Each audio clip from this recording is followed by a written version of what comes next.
കൃപാസനം പത്രം April 2025 part 2. R വിജയകുമാറിന്റെ സന്ദേശം. നിന്റെ ചിന്ത എപ്പോഴും സ്വർഗത്തെ നോക്കിയായിരിക്കണം. അത് നിന്നെ പ്രകാശത്തിലേക്ക് നയിക്കും. നമ്മൾ ദൈവവുമായിട്ടുള്ള ബന്ധമുറപ്പിക്കാനാണ് വന്നിരിക്കുന്നത്. പിശാചിന്റെ തന്ത്രം നമ്മളെ എപ്പോഴും നമ്മുടെ സങ്കടങ്ങളെക്കുറിച്ച് മാത്രം ഓർമ്മിപ്പിച്ചുകൊണ്ടിരിക്കും. സങ്കടം വരുമ്പോൾ ദൈവം കൂടെയുണ്ടെന്നുള്ള ബോധ്യം നഷ്ടപ്പെടും. യോഹന്നാൻ 10:10. മോഷ്ടിക്കാനും കൊല്ലാനും നശിപ്പിക്കാനുമാണ് കള്ളൻ വരുന്നത്. ഞാൻ വന്നിരിക്കുന്നത് അവർക്ക് ജീവൻ ഉണ്ടാകാനും അത് സമൃദ്ധമായി ഉണ്ടാകാനുമാണ്. നാം സങ്കടപ്പെടുന്നത് കൊണ്ട് ഒരു പ്രയോജനവുമില്ല. എൻ്റെ ദൈവം അന്നും ഇന്നും എൻ്റെ കൂടെയുണ്ടെന്നുള്ള ബോധ്യമുണ്ടായിരിക്കണം. കൊളോസോസ് 3:2. ഭൂമിയിലുള്ള വസ്തുക്കളിലല്ല, പ്രത്യുത ഉന്നതത്തിലുള്ളവയിൽ ശ്രദ്ധിക്കുവിൻ.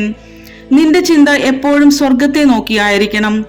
ദൈവത്തെ നോക്കിയാകുമ്പോൾ നമ്മുടെ സന്തോഷം നഷ്ടപ്പെടില്ല. റോമോ 8:28.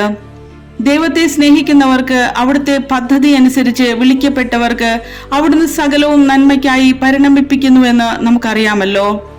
നമ്മൾ പ്രകാശത്തിലേക്ക് വരണം. ദൈവം നിന്റെ കൂടെ നടന്നാൽ പോലും ഒന്നും കാണാത്ത കാര്യം എന്താണ്? നമ്മൾ ഉടമ്പടിയിൽ ഒരു നിയോഗം വയ്ക്കുമ്പോൾ, ഞാൻ മറക്കാൻ എൻ്റെ സമയം ചുരുക്കിത്തരണമേ എന്ന് നിയോഗം വയ്ക്കണം. അമ്മായിയമ്മ പറഞ്ഞ കാര്യങ്ങൾ 10 കൊല്ലം കഴിഞ്ഞാലും നമുക്ക് ക്ഷമിക്കാൻ സാധിക്കില്ല. അപ്പോൾ അമ്മയോട് പറയണം, ഞാനിത് മറക്കാനുള്ള സമയം ചുരുക്കിത്തരണമേ എന്ന്. മത്തായി 7:12. മറ്റുള്ളവർ നിങ്ങൾക്ക് ചെയ്തു തരണമെന്ന് നിങ്ങൾ ആഗ്രഹിക്കുന്നതെല്ലാം നിങ്ങൾ അവർക്ക് ചെയ്യുവിൻ. മത്തായി 5:23 അത് തന്നെയാണ് പറയുന്നത്.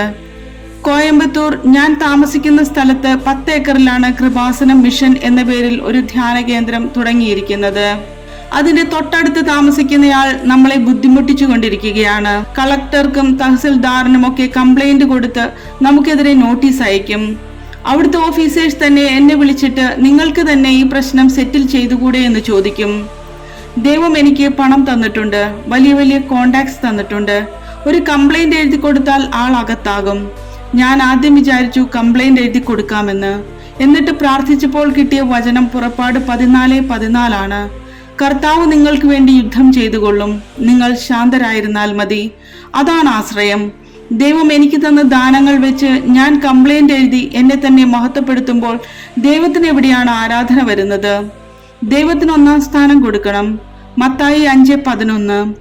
എന്നെ പ്രതി മനുഷ്യർ നിങ്ങളെ അവഹേളിക്കുകയും പീഡിപ്പിക്കുകയും എല്ലാവിധ തിന്മകളും നിങ്ങൾക്കെതിരെ വ്യാജമായി പറയുകയും ചെയ്യുമ്പോൾ നിങ്ങൾ ഭാഗ്യവാന്മാർ. നമുക്ക് ചിലപ്പോൾ എല്ലാം സാധിക്കും. എന്നാലും എൻ്റെ ദൈവം പറയട്ടെ. മത്തായി 5:23 അത് തന്നെയാണ് പറയുന്നത്. നീ ബലിപീഠത്തിൽ വരുമ്പോൾ നിന്നോട് ആർക്കെങ്കിലും ദേഷ്യമുണ്ടെങ്കിൽ പോയി രമ്യപ്പെടുക എന്ന്. ഇത് ബോധപൂർവം ചെയ്യണം.